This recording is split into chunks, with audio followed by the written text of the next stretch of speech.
Une île partagée, de l'argent et des pavés, des dictateurs, des présidents et un pan dulce. Bienvenue à Martin Garcia et Timoteo Dominguez, en Argentine, mais aussi en Uruguay. Et ici, c'est vraiment la géozarbie.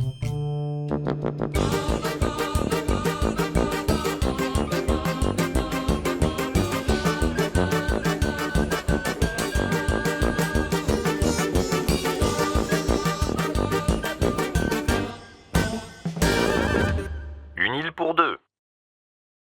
Cette île sud-américaine, là, a quelque chose de spécial. Et oui, on y trouve une boulangerie dans laquelle on produit, paraît-il, un très bon pan dulce, une sorte de panettone. Oui, bon, en fait, la particularité de l'île est ailleurs. Située dans l'estuaire du Rio de la Plata, elle est en effet partagée entre l'Argentine et l'Uruguay, alors qu'elle fait un peu moins de 4 km². Et elle a un double nom. Timoteo Dominguez pour sa partie uruguayenne et Martin Garcia pour sa partie argentine. Timoteo Dominguez est totalement vide, alors que Martin Garcia compte une centaine d'habitants. Et on y trouve une ancienne prison, un vieux théâtre, une église, un aérodrome, et donc aussi une boulangerie. Autre particularité des lieux, l'ensemble est intégralement dans les eaux territoriales uruguayennes, ce qui fait de Martin Garcia une sorte d'enclave argentine en Uruguay. Bref, drôle d'endroit, et il nous faut évidemment un petit cours d'histoire pour comprendre. Nous sommes au tournant du XVIe siècle, l'époque des grandes découvertes par les Espagnols et les Portugais. En 1516, le navigateur espagnol Juan de Solis s'engage alors dans un gigantesque estuaire d'Amérique du Sud. Et au fond de cet estuaire, il trouve une île. Juan de Solis y débarque et la baptise Martin Garcia, du nom de son intendant mort peu de temps avant. La légende dit même qu'il y est enterré. Juan de Solis meurt peu de temps après, tué par des indigènes. Pas de chance. Mais l'estuaire qu'il a découvert est le Rio de la Plata. Traduction, rivière d'argent. Et si on lui donne ce nom, c'est parce qu'il est censé mener aux mines d'argent dont rêvent les conquistadors. Des colonies sont alors fondées sur les rives du Rio par les Espagnols et les Portugais.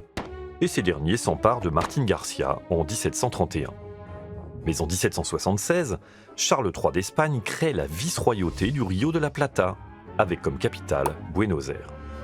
Et par un accord passé l'année suivante, les Portugais cèdent aux Espagnols toute leur possession du Rio. Les Espagnols installent alors une forteresse sur Martin Garcia. Mais on trouve aussi sur l'île une prison et une carrière de pavés pour les rues de Buenos Aires. Est-ce qu'on y produit déjà du pan dulce ? Malheureusement, non. Ce qui est sûr, en revanche, c'est que les Espagnols dominent la région. Mais au début du XIXe siècle, l'Espagne tombe sous le contrôle de la France de Napoléon Ier. À Buenos Aires, c'est alors la révolution de mai 1810. Les habitants se rebellent. S'ensuit une longue guerre d'indépendance qui continue même après le départ des Français d'Espagne. Une guerre qui va en passer par Martin Garcia. Le 15 mars 1814 en effet, William Brown, un marin irlandais qui a pris fait et cause pour les indépendantistes, gagne une bataille navale, s'empare de Martin Garcia et ouvre la voie à une victoire décisive des indépendantistes 100 jours plus tard. Les provinces unies du Rio de la Plata sont alors créées en 1816. Ce nouveau pays est l'ancêtre de l'Argentine. Mais ce n'est pas du tout la fin des conflits dans la région. Il y a d'abord des confrontations entre l'Argentine et le Brésil. Il y a aussi l'Uruguay qui prend son indépendance de l'Argentine en 1828, avec comme capitale Montevideo. Ensuite, il y a une guerre civile en Argentine entre le dictateur Juan Manuel de Rosas et ses opposants. Puis une guerre civile en Uruguay dont se mêlent les Argentins et les Brésiliens. Et puis les Français, mais aussi les Britanniques, s'immiscent dans le conflit pour obtenir des avantages dans la région. Bref, on n'y comprend pas grand-chose. Martin Garcia va alors devenir un enjeu, à cause de sa position stratégique près de Buenos Aires et à l'embouchure des fleuves. Et tous les belligérants vont se battre pour occuper Martin Garcia. Pourtant, on n'y trouve toujours pas de pan dulce. De cette période très confuse naît un projet pour la région. Dans un livre paru en 1850, un certain Domingo Sarmiento, opposant argentin à De Rosas, propose une solution pour sortir de la guerre. Unir l'Uruguay et l'Argentine, ainsi que le Paraguay voisin, dans les États fédérés du Rio de la Plata, avec comme capitale Argyropolis, installée sur l'île de Martin Garcia. Pourquoi ce nom bizarre ? Parce que ça veut dire ville d'argent en grec. Mais le projet ne verra jamais le jour. En effet, la guerre dans la région se termine. En 1852, Juan Manuel de Rosas est chassé du pouvoir. En 1853, l'Argentine se dote d'une constitution. Sarmiento deviendra d'ailleurs plus tard président de cette nouvelle république. Et en 1860, une autre guerre civile argentine se termine enfin. Ouf. Quant à Martín García, elle a été rendue par les Uruguayens aux Argentins en 1852, mais de mauvaise grâce. Au moment de la rétrocession en effet, le commandant uruguayen de l'île refuse de descendre le drapeau de son pays. Le nom de ce commandant ? Timoteo Dominguez. Ça vous dit quelque chose ? On y reviendra. À la fin du 19e siècle, Martín García compte quelques centaines d'habitants. Ses carrières de pavés ont fermé et on y a installé un lieu de quarantaine pour les immigrants. Mais Martín García est aussi toujours un lieu de détention. On y envoie en particulier les prisonniers de la conquête du désert, qui est en fait la colonisation du sud du pays, qui s'est faite au prix de massacres et de déportation des indigènes. Plus tard au XXe siècle, Martín García, qui est désormais sous contrôle de la marine argentine, accueille de nombreux prisonniers politiques, victimes des régulières dictatures que connaît le pays. En 1945, c'est même un certain Juan Perón qui est détenu. En effet, vice-président d'un régime militaire, il est écarté du pouvoir, car sa popularité grandit trop vite. Il faudra la mobilisation de ses partisans à Buenos Aires 5 jours plus tard, le 17 octobre, pour qu'il soit enfin libéré et rentre triomphalement à Buenos Aires. Un événement connu sous le nom de Jour de la loyauté. L'année suivante, Perón est élu président, et avec sa femme Eva, il mènera une politique sociale, assombrie par la corruption, qui marquera à jamais l'Argentine, avant d'être lui aussi chassé par un coup d'État en 1955. À cette même époque, l'Uruguay, au contraire de l'Argentine, est d'une grande stabilité politique et démocratique. Et le pays est le traditionnel refuge des opposants argentins. Mais les deux pays se chamaillent toujours au sujet de Martín García. Peut-être pour son pan dulce, vu qu'on y trouve maintenant une boulangerie ? En réalité, le différend porte sur tout le Rio qui n'a jamais été partagé clairement. Des négociations ont bien lieu, mais dans les années 1960, la situation se tend.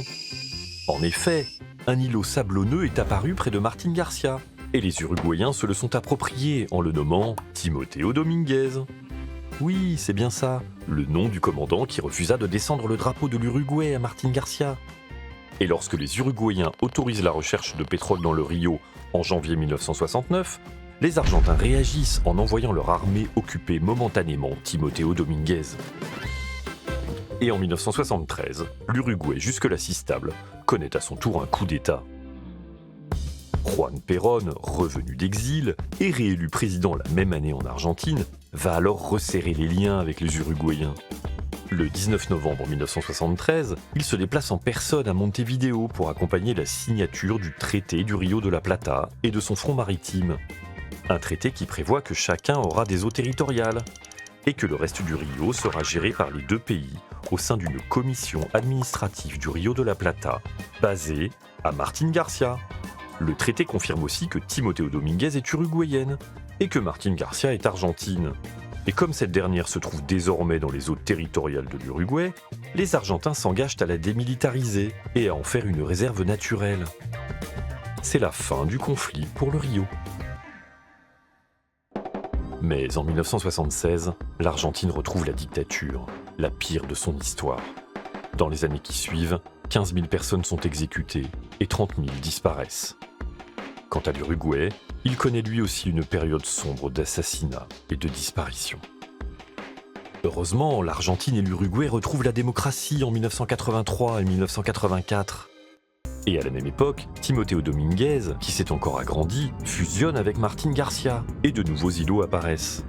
Une frontière se dessine alors.